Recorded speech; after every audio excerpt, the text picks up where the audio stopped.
সম্মানিত ভিউয়ার্স, আসসালামু আলাইকুম রহমতুল্লাহি ওয়া বারাকাতুহু। বরাবরের মতো আমি বিপ্লব আপনাদের মাঝে নতুন আরেকটা ভিডিও নিয়ে হাজির। তো আমি আজকে আসছি আমার যে 2.5 বিঘের যে প্রজেক্টটাই। তো এখানে কিন্তু আমি আগে অন্য সবজি করতাম। তো এবার আগাম জাতের ঢেঁড়স করতে চাইতেছি। তো আমি জমিটা কীভাবে প্রস্তুত করতেছি আপনাদের মাঝে একটু শেয়ার করি, যেহেতু সবসময় আপনাদের মাঝে ভিডিও দিয়ে থাকি। তো আজকে আমি যে আগাম জাতের যে ঢেঁড়সটা, সেটা হচ্ছে ইয়ার মালিক সিডের সুপার সুমি, এই জাতটা আমি রোপণ করব।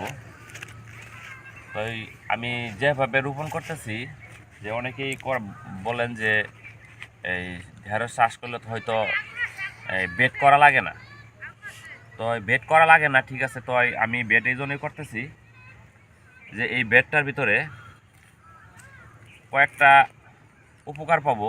যে এক নাম্বার হইতেছে যে আমি সারগুলা দিছি, আমি আপনাদের বলি যে সারগুলা দিছি। প্রথমত চাষ করার পরে আমি উপরে সার দিয়ে দিছি। সার দেওয়ার পরে তো আমি 3-4 প্রকার সার যেটি যেটি লাগে এগুলো দিয়ে দিছি।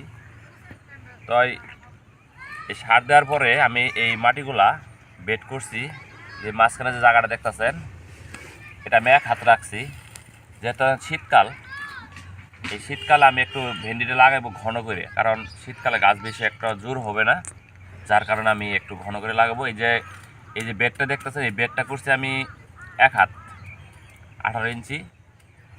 আর এই এই মাঝখানে যে জায়গাটা দেখতেছেন, এটা 18 ইঞ্চি আছে, মানে 1 হাত বা 1 হাতই আছে। তো আমি কিন্তু এই বেডের ভিতরে 2টা করে বিচি রোপণ করব। এই 1 হাতের ভিতরে আমার এই লাইনটা ঠিক থাকবে। আমি এখানে একটা বিচি দেবো, এখানে একটা বিচি দেবো, 1 ফিট পর পর একটা বিচি। আর একটা সারি থেকে একটা সারি 1 হাতের ভিতরেই পড়বে। এই মাথায় একটা, এই মাথায় একটা থাকবে।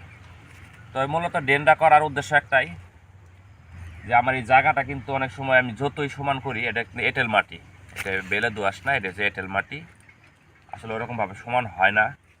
তো আমি যখন সেচ দেই, তখন হয়তো জায়গায় জায়গায় পানি থাকে। পানি থাকার কারণে হয়তো আমার বীজটা মার যেতে পারে, যার কারণে আমি বেডটা করতেছি। আমি এখানে যদি এক জায়গা দিয়ে পানিটা ঢোকাই, তা প্রতিটা বেডে আমার পানি ঢুকবে। যখন বেডে পানি থাকবে, তখন আস্তে আস্তে এই মাটিটা চুষে নিবে। চুষে নেওয়ার কারণে এই গাছগুলো আমার ভালো থাকবে, কারণ গাছের গোড়ায় কোনো পানি থাকবে না। আবার যখন পানি বেশি হবে, পরবর্তী সময় যখন গাছের বয়স হয়ে যাবে, অথবা সামনে যদি আপনার এই বৃষ্টি হয়, তখন কিন্তু আমি যদি পানিটা ছাইড়ে দিই, তখন কিন্তু সমস্ত পানি বাইরে যাবো। তো এইভাবেই যদি আমি চাষ করতেছি, তাই আপনারা একটু কেমন হলো আমার ভিডিওর মাধ্যমে একটু কমেন্টের মাধ্যমে একটু জানাবেন। যাই হোক, তো এইটা যদি আমি মালচিং পেপার দিতাম তো আরও ভালো হতো, কারণ এখন মালচিং পেপার দেওয়ার আমার সময় নেই। তো আমি মালচিং পেপার করবো, আমার উপরে টানের একটা জায়গা আছে, ওইটা মালচিং পেপার দিয়ে করবো। তো আপাতত আমি এটা মালচিং ছাড়াই করতেছি।